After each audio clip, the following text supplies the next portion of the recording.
అరే మిత్రమా, ఇలాంటి ఆర్థిక మోసాలు మీరు ఎప్పటికప్పుడు తెలుసుకోవాలనుకుంటే మన ఈ ఛానల్ని సబ్స్క్రైబ్ చేసుకుని బెల్ ఐకాన్ని గట్టిగా కొట్టే.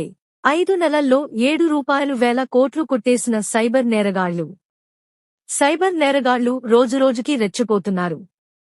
ఈ ఏడాది మొదటి 5 నెలల్లోనే ₹7 కోట్లు ప్రజల నుంచి కొట్టేయడం కలకలం రేపుతోంది. అలాగే మే నుంచి జూలై మధ్య సైబర్ కేటుగాళ్లు కొట్టేసిన మొత్తం కలుపుకుంటే దాదాపు ₹10 కోట్లు ఉండొచ్చని తెలుస్తోంది. ఓటీపీ నుంచి డిజిటల్ స్కామ్ వరకు సైబర్ నేరగాళ్లు ఒక్కో వ్యక్తిని ఒక్కో రకంగా మోసం చేస్తున్నారని కేంద్ర ప్రభుత్వం గుర్తించింది. అయితే ఈ నేరాలు చేసే వాళ్లందరూ ఆగ్నేయ ఆసియా దేశాలకు చెందినవారు కాగా చైనీయులే దీన్ని చేయిస్తున్నారని నిఘా విభాగం తెలిపింది. అమాయకులకు వలవేసి వివిధ రూట్లలో డబ్బు కొట్టేస్తున్న వాళ్లు Myanmar, Vietnam, Laos, Thailand, Cambodia దేశాలకు చెందినవారేనని Indian cyber crime coordination centre I4C data వెల్లడించింది. వీళ్ల వెనకుంది మాత్రం చైనీయులేనని స్పష్టం చేసింది. నెలకు ఏకంగా ₹1,000 కోట్లు కొట్టేయాలని వీళ్లు టార్గెట్ పెట్టుకున్నట్లు పేర్కొంది. ఇక citizen financial cyber fraud reporting and management system CFCFRMS data ప్రకారం భారత్లో జనాల నుంచి కొట్టేసే డబ్బు ఈ ఆగ్నేయ ఆసియా దేశాలకు వెళ్తున్నట్లు తేలింది. ఈ ఏడాది జనవరిలో సైబర్ నేరగాళ్లు ₹1,192 కోట్లు కొట్టేసినట్లు తెలుస్తోంది. అలాగే ఫిబ్రవరిలో ₹951 కోట్లు, మార్చిలో ₹1,000 కోట్లు, ఏప్రిల్లో ₹731 కోట్లు, మేలో ₹999 కోట్లు కొట్టేసినట్లు సమాచారం. ప్రస్తుతం చూసుకుంటే ఓటీపీ మోసాలు, digital arrest, crypto currency, lottery scam, credit card మోసాలు ఎక్కువగా ఉన్నాయి. మరో విషయం ఏంటంటే సైబర్ నేరాల పేరుతో అమాయకుల నుంచి డబ్బు కొట్టేసేందుకు దేశంలోని పలు రాష్ట్రాల్లో మనవాళ్లనే ఏజెంట్లుగా నియమించుకుంటున్నారు.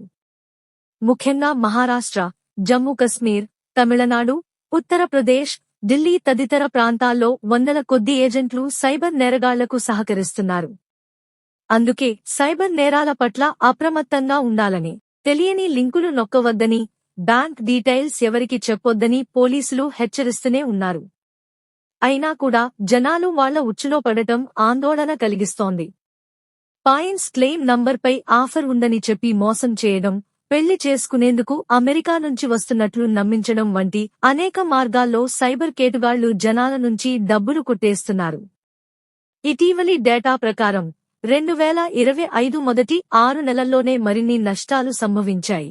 నెలకు సగటున ₹1,300 నుంచి ₹1,500 కోట్ల వరకు నష్టాలు ఉన్నాయి. మరిన్ని స్కామ్లలో ఇన్వెస్ట్మెంట్ ఫ్రాడ్లు, స్టాక్ ట్రేడింగ్ మోసాలు ప్రధానమైనవి. ఈ నేరాల్లో ఎక్కువ భాగం ఆగ్నేయ ఆసియా దేశాల నుంచి నిర్వహిస్తున్నారు. మరికొంతమంది భారతీయులు కూడా బలవంతంగా ఇందులోకి లాగబడుతున్నారు.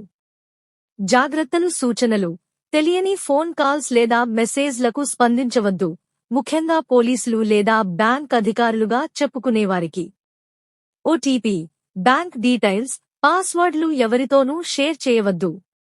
అనుమానాస్పద లింకులు లేదా యాప్లు డౌన్లోడ్ చేయవద్దు. ఇన్వెస్ట్మెంట్ ఆఫర్లు లేదా లాటరీలు వచ్చినప్పుడు వెరిఫై చేసుకోండి. సైబర్ మోసం జరిగితే వెంటనే 1930కు కాల్ చేయండి లేదా సైబర్ క్రైమ్ పోర్టల్లో ఫిర్యాదు చేయండి. రెగ్యులర్గా బ్యాంక్ స్టేట్మెంట్లు చెక్ చేసుకోండి. 2 ఫ్యాక్టర్ అథెంటికేషన్ ఆన్ చేసుకోండి. అవగాహన పెంచుకోవడానికి ప్రభుత్వ క్యాంపెయిన్లు ఫాలో అవ్వండి.